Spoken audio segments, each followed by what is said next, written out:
Welcome to mega 9 TV. నేను మీ జనని. Senior IAS అధికారి స్మితా సబర్వాల్ కు ప్రభుత్వం కొత్త బాధ్యతలు అప్పగించింది. రాష్ట్ర యువజన అభివృద్ధి పర్యాటక సాంస్కృతిక కార్యదర్శిగా ఆమె తాజాగా పదవి బాధ్యతలు చేపట్టారు. మొన్నటి వరకు తెలంగాణ ఫైనాన్స్ కార్పొరేషన్ మెంబర్ సెక్రటరీగా విధులు నిర్వహించిన ఆమెను ఐఏఎస్ ల బదిలీలో భాగంగా పదవి మార్పు చేసినట్లు తెలుస్తోంది.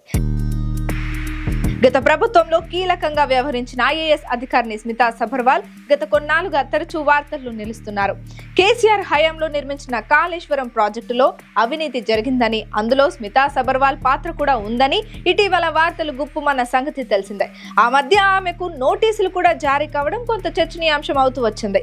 దాంతో రేవంత్ ప్రభుత్వంలో ఆమె పాత్ర ఎలా ఉండబోతోంది, ఆమె విషయంలో సీఎం రేవంత్ ఎలాంటి నిర్ణయం తీసుకుంటారనేది కొన్నాళ్లుగా తరచూ చర్చకు వస్తున్న అంశం. ఇకపోతే మొన్నటి వరకు తెలంగాణ ఫైనాన్స్ కార్పొరేషన్ మెంబర్ సెక్రటరీగా విధులు నిర్వహించిన స్మితాను 20 రోజుల క్రితం ఐఏఎస్ ల బదిలీలో భాగంగా ఆమెను కూడా బదిలీ చేసింది రాష్ట్ర ప్రభుత్వం. అందులో భాగంగా ఆమె పదవిలో మార్పు చేస్తూ కొత్త బాధ్యతలను అప్పగించింది. ఇక నుంచి రాష్ట్ర యువజన అభివృద్ధి పర్యాటక సాంస్కృతిక కార్యదర్శిగా ఆమెకు కొత్త బాధ్యతలు అప్పగిస్తూ ఉత్తర్వులు జారీ చేసింది. దీంతో తాజాగా ఆమె బాధ్యతలను స్వీకరించారు.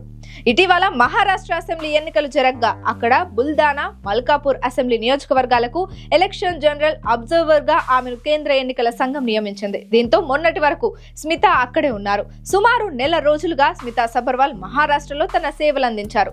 ఇక మహారాష్ట్రలో ఎన్నికల తంతు ముగియడంతో అక్కడి నుంచి తిరిగి వచ్చిన వెంటనే కొత్త బాధ్యతలు చేపట్టారు స్మితా సబర్వాల్. స్మితా సబర్వాల్ 2001లో ట్రైనీ కలెక్టర్ గా విధుల్లో చేరారు. ఆ తర్వాత నుంచి ఉమ్మడి ఏపీలో మెదక్ జిల్లా కలెక్టర్ గా పనిచేశారు. స్మితా తరచూ ప్రజల్లో ఉంటారనే పేరుంది. గత ప్రభుత్వ హయాంలో కూడా కీలకంగా వ్యవహరించారామె. కాంగ్రెస్ ప్రభుత్వంలో కొత్త బాధ్యతలు చేపట్టిన స్మితా సబర్వాల్ ఎలాంటి ప్రతిభ కనపరుస్తుందో చూడాలి.